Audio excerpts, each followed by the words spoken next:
How's it going, guys? So here I wanted to look at a very interesting leg drag position that Eddie Bravo got himself into in the end of their match, or the match between Royler Vs Eddie and Eddie Bravo. This is an interesting position. I think sometimes a little bit difficult to enter into, but once here, definitely has a lot of really interesting usages, and also a very strong form of control. And so I just thought it was interesting to take a look at this. So this is called Stoner Control in the 10th Planet System, which is a funny name, but really what it is just a modification of a leg drag combined with a lockdown. So if we take a look at this position, most people will notice that this looks like a leg drag, leg coming over here, leg straight over here. Traditional leg drag would have the left leg of Eddie Bravo coming through here. The knee would come up, and the knee would be down here, and then the leg, instead of going underneath Royler's leg, would come up over the top of the quad here, and he would just be stabilizing by putting hip pressure in. Right. This is actually a position that is very common and it's very highly utilized in the competitive metagame. Even today, and I have actually never really liked that spot too much, just because for whatever reason my hip control over the top of that hip is not super good. People tend to be able to really flip that knee over this way, and I haven't yet figured out exactly why that's the case, that people have such an easy time doing that on me. But this position here has been really effective for me, this kind of stoner control, because for whatever reason I feel like I can get way more hip pressure going this way with my legs entangled this way. Maybe it's just because of the length, and maybe it's because I get a lockdown to push off of. But when this leg kind of weaves underneath here, and then you have a lockdown coming in on the other side, you get that full kind of cross control over the bottom leg, which gives you an ability to push away. Right, so you can push with both legs down towards the feet, and then that allows you to extend that hips even more in. So you get this really, really strong level of force, much more force going this way than you would in a traditional leg drag. Because with the traditional leg drag, it's a little bit more about weight and weight distribution. And having your hips in the right position. It's a little bit more of a floaty position. This one is a lot less of a floating position and a lot more of just a drive and control, something you would think of as side control, right? Whereas I think the traditional leg drag you'd think of a little bit more analogous to knee ride, where there's a lot more give and take, there's a lot more floating. So I think this is a very very solid position in comparison. Not that leg drag isn't solid, just that it inherently has more motion in it than this position does. So as we continue through the match here, we'll see that Royler is not really able to do much, especially since there's double underhooks. He's just going to use a cross face and try to push Eddie away, which is not really super effective. And then Eddie's going to take a roll here because he's going to look for almost like a reverse trucked position.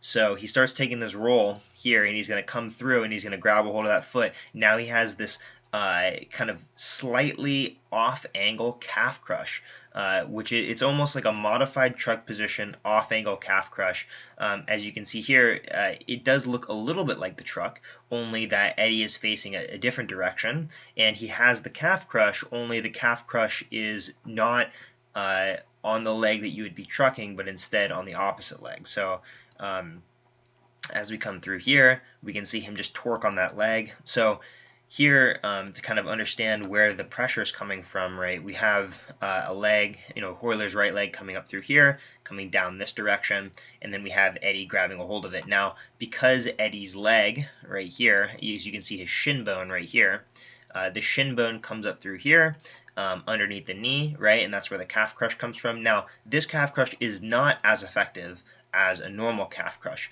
And I'm not saying this to disparage the legitimacy of this position or how much pain Royler was in or whether this could have actually finished him or not. This is 100% a horrific position for Royler to be in, and definitely match ending for Eddie Bravo. I don't think Royler would have gotten out of this. I think that the damage to his knee would probably be irreparable depending on how long it went on. However, it's not as strong as a normal calf crush because of the angling, right? A normal calf crush, the knee angle right here, and then what goes through it with the leg is it's very spot on, whereas this one, it's at a much bigger angle, right? It comes over this way, and then the knee comes through, which means that there's inherently not as much pressure on the knee. We're going to see that he continues to put pressure on it, and you can see that kind of like elongated angle that gets created with the knee. So as you can see that there's just a tiny bit of space creation in here because of the fact that Royler's knee comes up and then it bends over this way instead of coming up and then straight down as in a normal calf crush, right? And that kind of space creation right there is the reason why Royler was able, in my opinion, to sit through this long enough. I'm not saying that his knee wasn't damaged. I think it was.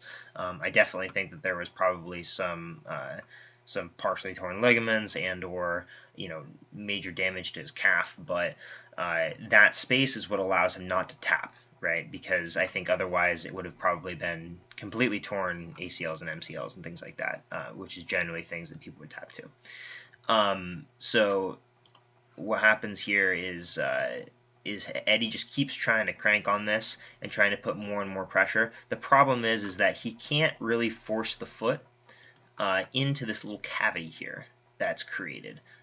It's hard for him to get that foot to go in here because he really doesn't have a lot of leverage for it. He would have to take his elbow high, like up here, and then push down on the foot, which is really ineffective from like a mechanical standpoint because he's elevating his shoulder up and he's using mostly shoulder pressure instead of using his whole body into it.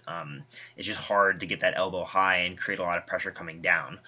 People just aren't really built to push like that really effectively. And of course, Royler's leg is very strong, and he's gonna constantly be doing this extension here from the quad, so that foot is always going to be going this way. So if that elevation of the elbow happened, he starts trying to push the foot down, it's possible that the torque from the foot coming upward this way would overcome the pressure that Eddie's able to apply. So I can definitely see the reasoning for Eddie just holding onto this and trying to squeeze in, hip in order to finish this. Now the part that I think is really important to see and that didn't happen, and the reason why the finish I think maybe got avoided by Royler is when Eddie starts looking for a heel hook variation, Royler starts defending much more vigorously. Not that he's not defending rigorously the whole time, but there is an added level of panic when he starts looking for that heel hook. And the reason being is because although there's space in the calf crush based on the angling here, there in that space that we talked about, there is no there's no space like that for the effective outside heel hook that would be created by grabbing onto this heel and the toes and then torquing the heel this way while the toes torque this way. The knee is not in a position to absorb that kind of rotation, right? So it is in a position to absorb that downward shock that we talked about from the calf crush. To a certain degree, of course, I would tap to this position every time, but for someone like Royler, apparently it's not enough. But that rotation there, I believe, would definitely cause much more legitimate damage to the leg. And as Eddie attacks it, as we'll see here in a bit, Royler really defends quite vigorously. So we'll just kind of sit through and kind of play through this because Eddie's just going to continue to pry on that. And then here you can see Royler looks for that hand, trying to pull it away because he just doesn't want any more cranking on the knee. But just a terrible spot for him to be in, to sit in. And now Eddie's taking a rest because he's gonna have an onslaught here. But as you can see, because he's taking a rest, this is such a terrible position for Royler to be in. There's just really not a great exit strategy, right? Takes his armpit over the top of the foot. Again, Royler shakes his head, and this is really because of that space that we're talking about, where for someone like Royler, that calf crush is really just not going to be there because he's willing to let things partially tear and doesn't care. Now this is where it starts getting a little bit more panicky, and it's because that angle starts going away. The angle that Royler had started going away there for a second because of how the roll happened, and now we start seeing this heel hook, right? So he's going to grab, he's going to start turning, there's the panic, and then he goes back to try to fight the hands because he doesn't want that. And then here, Eddie looks for it again. Just interesting that as soon as it transitioned to the heel hook, that panic happened. So I think that would be a great follow-up maneuver from this kind of position, just looking for that heel hook repeatedly because the knee's in a really vulnerable position for it.